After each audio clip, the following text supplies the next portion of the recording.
ஆண்டவராகிய இயேசு கிறிஸ்துவின் நாமத்தினாலே உங்களை நான் வாழ்த்துகிறேன். இன்றைய நாளுக்குரிய வேத வசனம் யோவான் 14:27.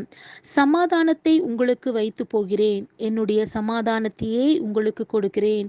உலகம் கொடுக்கிற பிரகாரம் நான் உங்களுக்கு கொடுக்கிறதில்லை. உங்கள் இருதயம் கலங்காமலும் பயப்படாமலும் இருப்பதாக. ஆம் பிரியமானவர்களே, இயேசு கிறிஸ்து நம் வாழ்க்கையில் தருகின்ற சமாதானம் மட்டுமே நிரந்தரமானது. ஆனால் நாம் இந்த உலகத்திலே நிம்மதியாய் வாழ வேண்டும் என்று நிரந்தரமில்லாத சிற்றின்பத்திற்காக நம் வாழ்வை அழித்து போடுகிறோம்.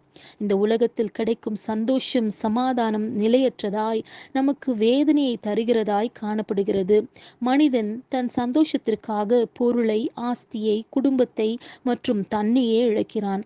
ஆனால் இவை அனைத்தும் மனிதனுக்கு நிரந்தரமற்றதாய் வேதனை தருகிறதாய் காணப்படுகிறது. ஆகவே உங்கள் இருதயத்தில் கலக்கத்தையும் பயத்தையும் வைத்துக்கொண்டு என் எதிர்காலம் என்ன ஆகுமோ என்று கவலைப்படாதிருங்கள். நேற்றும் இன்றும் என்றும் மாறாத சமாதானத்தின் தேவனை உங்கள் இருதயத்தில் ஏற்றுக்கொள்ளுங்கள். நித்திய மகிழ்ச்சியையும் நிலையான சந்தோஷத்தையும் பெற்றுக்கொள்வீர்கள். ஆமேன்.